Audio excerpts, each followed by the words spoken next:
Have you ever wondered what happens to celebrities after they die?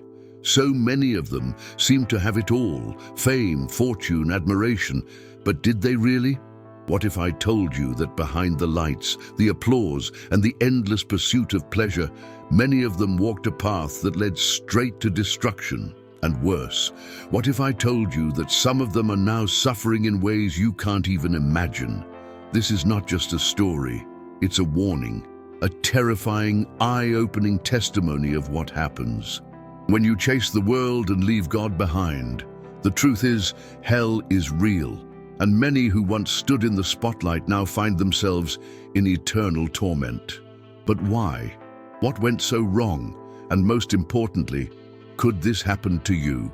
Today you will hear the shocking account of a woman who was given a second chance. She lived for the world, indulged in sin, and ignored every warning, until she found herself on the brink of eternal damnation. She saw celebrities suffering, souls crying out, and the horrifying reality of hell. But before it was too late, God pulled her back, just long enough for her to tell the world what she saw. Stay with me until the end, because what you're about to hear could change your eternity. And before we continue, let me ask you something. Are you subscribed to this channel? Many people watch but forget to subscribe, and by doing so, you might be missing life-changing content like this. So, take a second now, hit that subscribe button and turn on notifications.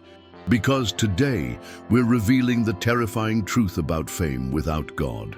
From an early age, she was introduced to the path of faith. Born into a conservative Christian family, her parents taught her biblical values, the importance of prayer and obedience to God. Every Sunday, the entire family went to church, and the pastor's teachings echoed in her mind as unquestionable truths. But like many young people, she began to feel curious about the world beyond the church walls. While her parents spoke of holiness, her friends spoke of freedom. While the Bible warned about the dangers of sin, social media displayed a life of glamour, money, and pleasure. And so, the first internal conflict began. What was so wrong about wanting to experience the world? After all, didn't God want her to be happy? The first signs of unrest appeared during her teenage years, but it was at 20 that the rebellion truly took hold. She was searching for a job and a husband, and she did what she had always been taught. She prayed. She prayed in the morning, at night, she fasted, she pleaded, she waited. But nothing happened. God's silence gnawed at her soul. Friends who had never cared about prayer were getting jobs, thriving, dating, getting married, while she remained in the same place, waiting for an answer that never came. And then the thought crept into her heart like poison. If God really cares, why isn't he listening? That's when the decision came, a quiet yet profound choice. If God didn't care, why should she? And so she started walking a new path. At first, it was small compromises, going to a party here, listening to music she once considered worldly there. But sin never comes all at once. It sneaks in, step by step, until, before you realize it, there's no way back. Soon, she was immersed in a completely different lifestyle. Drinking, drugs, and even prostitution became part of her routine. She knew she was wrong. She knew her parents cried for her. She knew she was breaking God's heart. But now, rebellion was her way of making a statement. Like a child seeking attention, she drowned herself in sin, as if to say, "Look, God, if you don't care about me, then I don't care about you either." What's most striking is that even in the darkness, God was still speaking. Tiny moments of conscience weighed on her heart. The disappointed look in her mother's eyes when she arrived home late. A Bible verse that would suddenly echo in her mind like a distant whisper. But she silenced all those voices with more alcohol, more drugs, more indulgence. After all, if God really wanted her back, why wouldn't he just change her life? If he wanted her to return, why didn't he give her what she was asking for? With those thoughts, she carried on. unaware that she was inching closer to rock bottom. The truth, one that many fail to see in time, is that God never abandons us. He simply allows us to make our own choices. But every choice has a consequence, and the price of turning away from faith is always higher than we are willing to pay. For her, that price was about to be collected in a brutal way. One night, as she wandered through the neon-lit streets, lost in the lifestyle she had chosen, she encountered an old man. He was different. His presence carried a weight, a kind of quiet authority that made her uneasy. With gentle yet firm eyes, he looked at her and said, "You were being tested, but you failed." His voice wasn't condemning, but it carried a depth that sent a shiver down her spine. For a brief moment, something inside her stirred, fear, regret, or perhaps recognition that she was on the wrong path. But instead of listening, she shook it off. What did he know? She had already gone too far. Turning her back on his words, she laughed bitterly and continued down her path, believing she was in control of her own destiny. That same night, she decided to go to a nightclub. The music was deafening, the air thick with smoke and sweat. She was drawn to the illusion of happiness, the flashing lights, and the feeling of being desired. There she met two men, both charismatic, both eager for her attention. One of them, charming and confident, offered to take her home after the party. She agreed, thinking little of it. But she didn't realize that the other man, consumed by jealousy, had been watching closely. As they left the club, he gathered 5 other men, their faces twisted with envy and resentment. What started as a casual night out turned into a nightmare. The two were ambushed in the streets, assaulted with merciless brutality. Fists and feet rained down on them, blood staining the pavement. She could barely register the pain. Everything became a blur of violence and fear. By the time help arrived, she was barely conscious, her body broken, her spirit shattered. The next thing she knew, she was in a hospital bed, surrounded by the sterile smell of disinfectant and the beeping of medical monitors. Her parents stood by her side, their eyes, filled with sorrow and disappointment, cut deeper than any physical wound. They didn't have to say much, just a simple question that pierced her soul. Is this really the life you wanted? For the first time in years, she had no answer. The weight of her choices pressed down on her like a stone. Tears welled in her eyes, and in that moment, she realized how far she had fallen.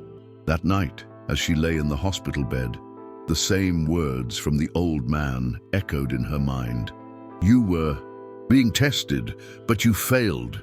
Was this what failure looked like? Was this the end of the road? Something inside her cracked open, a sliver of light piercing through the darkness she had wrapped herself in. And so, for the first time in years, she whispered a prayer, not out of habit, not out of obligation, but out of sheer desperation. In the days that followed, she made a choice she never thought she would. She returned to church. The music, the prayers, the presence of God she had once abandoned. It all felt different now. There was no immediate miracle, no sudden fix, but there was something else. Peace. A kind of peace she hadn't felt in years. She knew it wouldn't be easy, but for the first time in a long time, she felt like she was finally heading in the right direction. At first, her return to faith felt like a fresh start. She immersed herself in prayer, sought guidance from the church, and even felt a renewed sense of purpose. And in what seemed like divine timing, she landed a job at a small company, a sign, she believed, that God was restoring what she had lost. Her parents rejoiced, her pastor encouraged her, and for a while she truly believed she had left her past behind. But as time went on, the fire inside her began to dim. The job brought financial stability, and with it a growing attachment to material things. She started working extra hours, skipping church services, rationalizing that God understands, I have responsibilities now. Her prayers became shorter, less intentional, until one day they stopped altogether. The allure of money, success, and social status quietly replaced her devotion, just as before. And as the pattern repeated itself, she slowly drifted away from God once again. With this new life came old temptations. The same crowd she had walked away from welcomed her back without hesitation. The late nights returned, along with the drinks, the fleeting pleasures, the reckless choices. She spent her money as quickly as she earned it, filling the void with indulgence, ignoring the warning signs. But God, in His mercy, still tried to reach her. A stranger approached her one evening, a woman she had never met, yet whose words cut straight to her soul. "Your heart is bound to this world. Every time God pulls you back, you let go." She should have listened. But instead, she laughed it off, just as she had before. She was young, independent, and in control of her life. Or so she thought. Then came the accident. It happened so fast. One moment she was crossing the street. The next, she was lying on the pavement, her body twisted in ways it shouldn't be. The sound of the car screeching, the horrified gasps of bystanders, the sharp pain, everything blurred together. She couldn't move, couldn't even cry out. Darkness crept into the edges of her vision as sirens wailed in the distance. At the hospital, doctors fought to stabilize her. Multiple fractures, internal bleeding. Her condition was critical. Machines kept her alive, but something else was happening. Something no medical scan could detect. Because while her body lay motionless, her spirit was about to experience something far more terrifying than any physical injury. She was about to come face to face with the reality of eternity. The moment her spirit separated from her body, she felt a strange lightness, yet an overwhelming dread crept into her soul. She could see herself lying on the hospital bed, machines beeping rhythmically, nurses rushing around, but she was no longer a part of that world. A cold darkness wrapped around her, and suddenly she wasn't in the hospital anymore. She stood in a vast, desolate place where the very air seemed to vibrate with agony. Shadows twisted and slithered around her, and a putrid stench filled her nostrils. A smell of death, decay, and something far worse, despair. In the distance, she heard screams, cries so gut-wrenching they sent chills down her spine. This wasn't just darkness. This was hell. Before she could process where she was, figures emerged from the shadows. Their eyes burned with malice, their bodies grotesque and twisted. These weren't mere nightmares, these were demons, waiting, watching, ready to claim her soul. Then, in the midst of the terror, a presence appeared, holy, powerful, undeniable. A light, bright yet gentle, cut through the darkness. And then she saw him, Jesus. His expression was not of anger but sorrow. His voice, though firm, carried a deep grief. "You were not supposed to be here." Tears filled her eyes. She wanted to speak, to explain, to beg, but no words came out. He continued, "If not for the prayers of your parents, you would already be lost. I have given you chances again and again. This is your final warning." Her heart pounded. She knew he was right. She had turned away over and over, always chasing the world, always ignoring his voice. And now she was standing on the edge of eternal damnation. Then Jesus extended his hand. "Come, I will show you the fate of those who chose the world over me." And with that, the darkness deepened, and the screams grew louder. She was about to witness the full horror of hell. As Jesus led her deeper into the abyss, the cries of the damned grew louder. Shadows moved frantically in the distance, figures writhing in torment, their faces frozen in eternal agony. The heat was unbearable, yet it wasn't the fire that made hell terrifying. It was the absolute absence of hope. She was drawn to a pit where countless souls screamed in unison. Among them she saw familiar faces, people she had once admired, celebrities whose names had been spoken across the world. But now, their fame meant nothing. Their power, their wealth, their glory, stripped away, leaving only regret and endless suffering. The first soul she recognized was Lane, the famous singer. He had once filled stadiums with his voice, his songs worshipped by millions.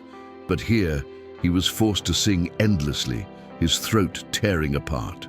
With every note, his vocal cords exploded in pain, yet they regenerated, only for him to scream again. There was no audience, no applause, only mockery from the demons tormenting him. "You used your gift for yourself," they sneered. "Now it is your curse." Next, she saw Britney, the pop sensation. On Earth, she had lived a life of indulgence, drowning in excess, obsessed with pleasure. Now she was forced to drink a thick, poisonous liquid that burned her insides. She gasped, choked, collapsed, only for it to start again. No relief, no escape. "You lived for your desires," a voice thundered. "Now your thirst will never be quenched." Then came Bernie, the beloved comedian. He had once made the world laugh, his face plastered on screens, his jokes bringing joy. But here the only laughter came from the demons. He sat alone in a pit, weeping uncontrollably, his body convulsing with sorrow that could never be comforted. "You made the world laugh," a voice whispered. "Now you will cry forever." She turned away, trembling. But Jesus was not done. Further ahead, she saw politicians, judges, and lawyers, those who had once wielded power, deciding the fate of nations, passing laws with no regard for justice. Now they were shackled in chains, their bodies stretched and torn apart repeatedly, as voices around them accused, "You ruled without righteousness. Now you are ruled without mercy." Then she saw something that broke her heart. Christian couples, husbands and wives, parents and children. They had known the truth, yet they had lived in division, in anger, in pride. Now they were bound together, but not in love, only in torment. Fathers and sons who never reconciled were now chained to one another. Husbands and wives who had turned their homes into battlefields were now forced to suffer side by side forever. "You refused to forgive," the voice declared. "Now you will never be apart from the pain you created." Tears streamed down her face. The weight of what she was witnessing was unbearable. Jesus turned to her, his voice both sorrowful and firm. "This is the fate of those who reject me, not because I wanted it, but because they chose it." Her heart pounded. She had chosen this path. Had she died that night, this would have been her fate. She fell to her knees, sobbing. "Please, I don't want to be here, and I don't want this to be my end." Jesus extended his hand. "Then come, there is something else I must show you." And in an instant, everything changed. The darkness vanished in an instant, and suddenly she was standing in a place unlike anything she had ever known. The light wasn't just bright, it was alive, radiating warmth, love, and a peace that transcended understanding. The air itself felt pure, and in that moment every pain, every fear, every regret melted away. Before her stood Jesus. His presence was overwhelming, not in a terrifying way, but in a way that stripped every excuse, every justification, every lie she had told herself. His eyes, full of sorrow and love, looked deep into her soul, as if he had already seen every choice, every mistake, every rebellion. "This is what I had prepared for you," he said, his voice both gentle and firm. "But you kept choosing the world." Her heart clenched. She wanted to argue, to defend herself, but she couldn't. How could she? She had seen the consequences of her choices. She had stood at the edge of eternal torment. Jesus raised his hand, and in an instant, she saw the souls around her, pure, radiant, filled with joy beyond measure. These were the ones who had endured, who had remained faithful. There was no suffering here, no sorrow, no regret. And then, as if a veil had been lifted, she understood. Fame didn't matter here. Beauty didn't matter. Wealth, status, power, none of it had any value. The true treasures were obedience, love, and holiness. The things she had spent her life chasing were worthless in eternity. Jesus turned to her again, his expression solemn. "You have seen both paths. Now you must choose." Tears filled her eyes. "What do you want me to do?" His voice carried authority but also mercy. "Go back. Tell them what you saw. Restore what has been broken. Warn those who are lost before it is too late. And with that, everything shifted. She gasped as air filled her lungs, her body convulsing as life surged back into her. The hospital room erupted into chaos. Doctors and nurses shouting in disbelief, machines beeping erratically. She shouldn't have survived. By all medical reasoning, she should have been dead, but she wasn't. Her parents collapsed in tears beside her bed. They had never stopped praying. They had begged God for a miracle. And now she was that miracle. From that moment on, she was no longer the same. She didn't just return to life, she returned with a mission.